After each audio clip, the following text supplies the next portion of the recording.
Love, lust, murder, genocide, racism, controversial portrayals between the differences of faith and religion, and moral degradation of society. Yeah, sounds like a Disney movie to me.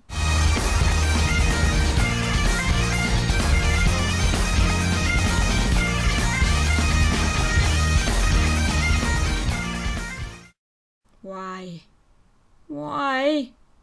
Why couldn't it be these gargoyles I get to talk about? Why did it have to be these bloody abominations?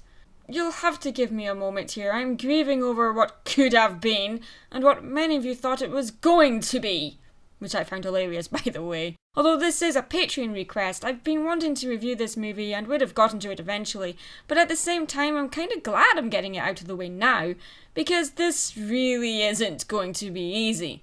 This is a tale with many sounds and changing moods, much like the bells of Notre Dame herself. It is also a tale of a man and a monster, and the riddle of the movie is asking us to guess which is which. Let's take a look. When it comes to the history of the Hunchback of Notre Dame, this isn't the first time it's been put to animation, and I really hope it's not the last. Disney has always been known not to shy away from controversial themes or visuals, and yet somehow also manages to leapfrog over them simultaneously. This is how you end up with animated movies like The Fox and the Hound, released in 1981, and The Black Cauldron, released in 1985. Old habits die hard, I guess. Two of the darkest Disney films in regards to how the themes of the stories are handled, yet they still manage to fall prey to what I like to call the Disney syndrome, where they sugarcoat the movie with sickly sweet happy endings and painfully forced comic relief characters, because hey, the Disney legacy demands it. I mean, yeah, The Fox and the Hound is technically bittersweet, but it still seems that the happy ending is kind of, tacked onto the end. Disney needs to keep the preconceived idea that animation is just for children alive, and this is being said by someone who holds Disney Hercules as their favourite animated movie ever made. Hey, I never said I had taste. Or sense. Anyway, I digress. Before Hunchback was released, Disney made an attempt to appeal to its audience, well, its adult audience anyway, in a more blatant way, focusing on the drama of the story and less on the comedic elements of it.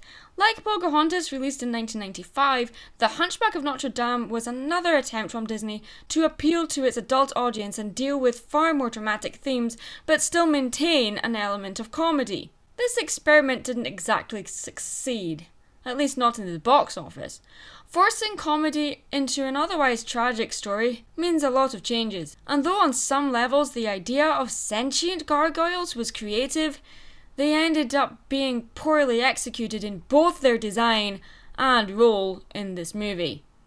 Let's face it, these guys really don't belong here.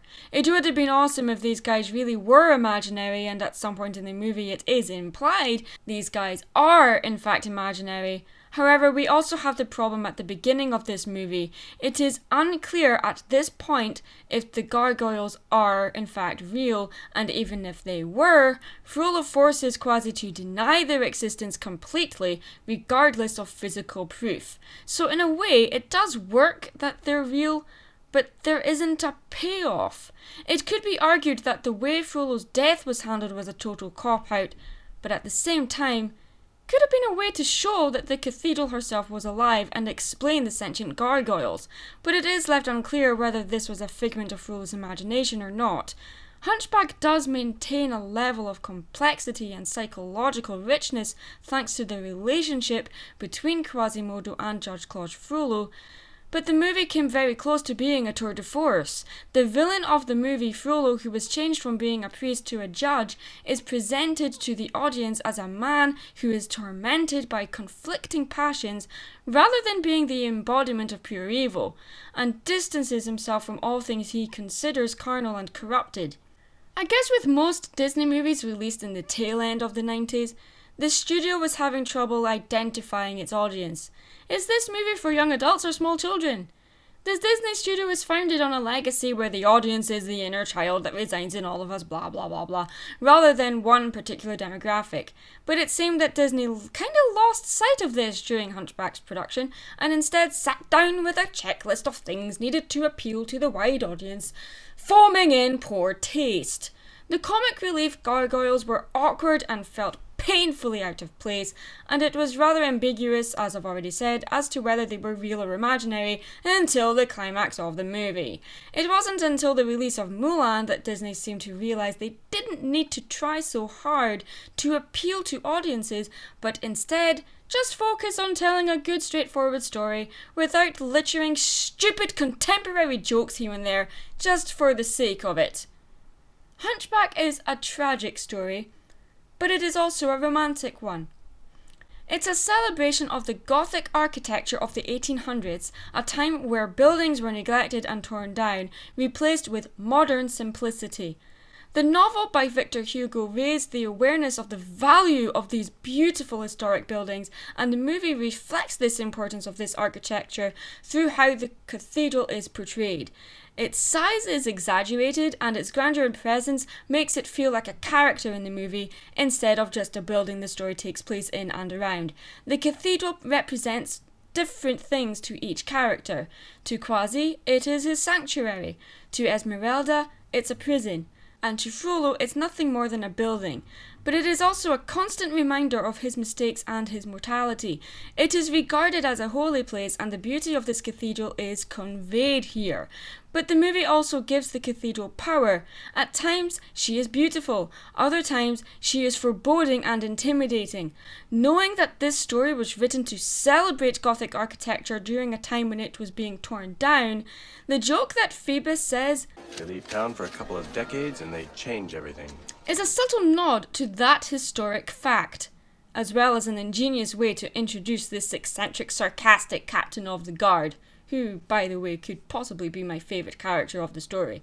Getting into the meat of this film, the story is told initially by the king of the gypsies, Cloper, an energetic, mischievous puppet master who tells the story with a puppet show. Thankfully, the story is not narrated throughout the movie, which I hate, but instead this short epilogue is told through song, setting the tone of the movie and introducing the main theme. We're barely 5 minutes in and we already have an on-screen death. The murder of Quasimodo's mother may not have been deliberate, but Frollo shows no remorse and takes no responsibility and shows no hesitation whatsoever of drowning this poor, innocent, deformed baby. The Archdeacon witnessed the brutality and convinces Frollo to raise the deformed baby as his own.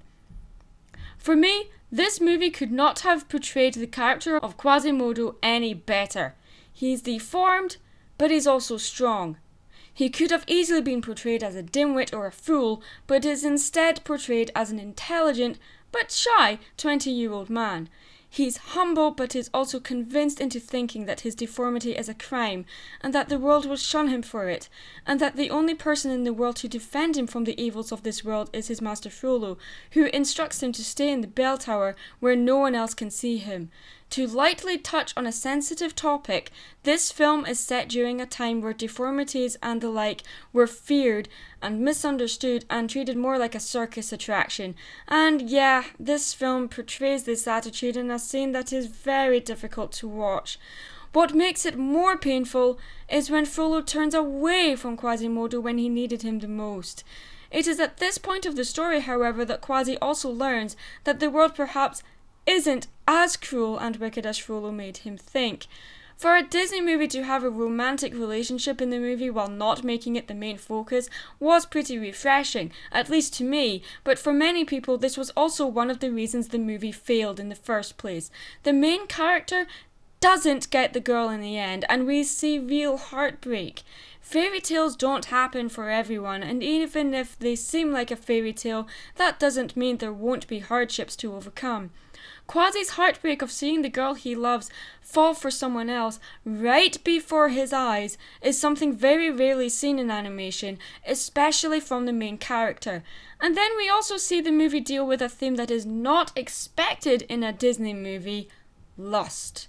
Frollo becomes obsessed with Esmeralda, and his torment and hatred for her is conveyed beautifully in the song Hellfire. Probably the best Disney villain song ever, in my opinion. The songs throughout this movie are very prayer-like. Frollo's prayer, however, is completely self-centered, narcissistic and unforgiving. laying all the blame of his sins on God, the devil, and Esmeralda. He is praying for protection, asking for clarity, and vows to destroy Esmeralda, then prays for mercy on her as well as himself. Everything he does, he claims it to be out of duty toward his religion and his God. If he can't have Esmeralda, no one can. He abuses his power and authority and sets out to massacre and ransack all of Paris until he finds the Court of Miracles and cleanses the city of this so-called evil. Esmeralda is a character that challenges authority as well as the boundaries of how women are portrayed in Disney movies.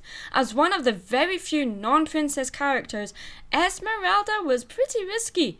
She's a dancer and flaunts what she has, challenging authority figures all while also entertaining her audience. It could be argued that she uses Quasi as a symbolic representation of how her own people are treated instead of actually helping him for his own sake. But perhaps this is because she does not see just one person but instead sees everyone who needs help, and she knows she is incapable of righting all the wrongs of the world herself.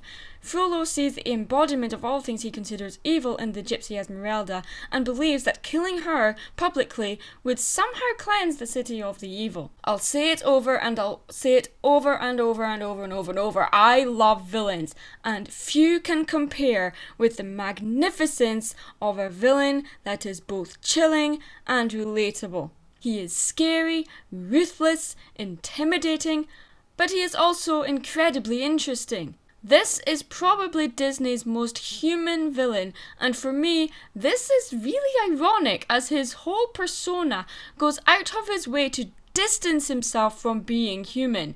Within minutes of his introduction, we see this man commit murder and attempt genocide, remaining guiltless until he feels a twinge of fear for his own immortal soul. I sometimes feel when watching this movie that Frollo sees all the impurities and the cruelties and the wickedness of the world that he may have experienced in the past that caused him to be the way he is in the face of Quasimodo. He lies and manipulates Quasimodo, but Quasi is not swayed by this because of stupidity, which would have made the story easier to tell, but far less interesting. He is instead swayed by his naivety. Quasi is convinced that Frollo is the only person in the world that truly cares for him, and that no one else would, because they would revile him as a monster. When Quasi saved Esmeralda from being burned at the stake and finally confronts Frollo, overpowering him thanks to his strength, Frollo is hell-bent on destroying both of them. But then, God himself intervenes. Yeah, that's what I'm going with here, so sue me. And justice is finally served. So what makes a monster and what makes a man? Is it outward appearances? Is it actions?